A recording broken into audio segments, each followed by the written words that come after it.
Today we're diving into the Sarah Boone case, a tragic and unusual event that caught the public's attention when a man was found dead inside a suitcase. But instead of focusing on the sensational details or the legal drama, we're going to go deeper.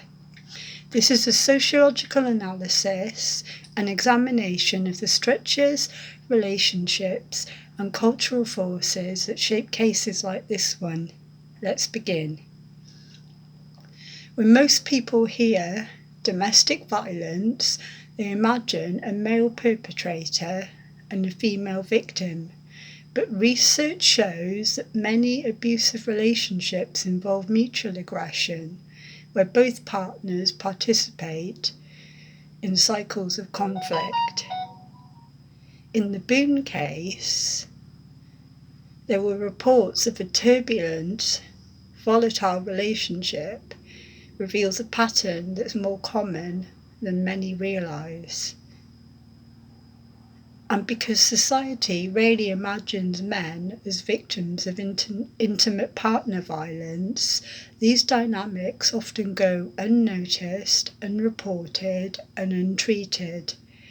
This case challenges us to think beyond narrow gender stereotypes and look at IPV as a complex, bidirectional social phenomenon. Another major sociological factor is stress, financial strain, emotional instability, and especially alcohol. Sociologists like Robert Merton describe how overwhelming life pressures create environments where people behave in ways they normally wouldn't. Alcohol lowers inhibitions, amplifies conflict, and escalates dangerous situations. In many high conflict relationships, substance use becomes the fuel that keeps the cycle of violence burning. The Boone case fits into this larger pattern. A relationship already marked by instability meets substance abuse, and the consequences become tragic. One of the most fascinating sociological elements is how the public reacts to cases like this. When a woman is accused of violence, people often reach for narratives about emotional breakdowns or loss of control. When a man is the victim, some minimise his victimhood or treat it like a joke. These reactions aren't random. They're the product of deep-rooted gender norms about who should be a perpetrator and who should be a victim. The Sarah Boone case exposes these double standards, forcing us to question how gender shapes our understanding of violence. This case became viral largely because of its shocking circumstances and the presence of recording evidence. But media coverage tends to flatten complex social realities into dramatic, clickable narratives. Instead of addressing systemic issues like poverty, stress, generational trauma, or substance abuse, media outlets focus on the most sensational details. In the age of social media, criminal cases often become spectacles.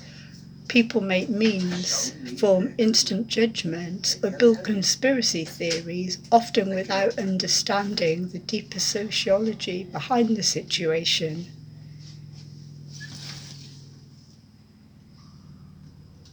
Many domestic violence cases occur in households experiencing financial stress and limited access to supportive resources. Social class affects access to mental health care. The availability of counselling. The likelihood of police involvement. and the escalation of conflicts. Lower income couples often rely on the criminal justice system by default because more supportive institutions simply aren't available or accessible. The Boone case reflects this broader pattern. Violence is more likely to arise and less likely to be resolved when people lack resources to get help. The criminal justice system responds to domestic conflict after violence has occurred and not before. Many couples cycle through repeated police visits, temporary fixes, and short-lived situations. But long-term interventions like addiction treatment, therapy, or targeted social programs are underfunded or unavailable. And the Boone case shows how systemic gaps allow volatile situations to continue until something devastating happens. So what can the Sarah Boone case teach us?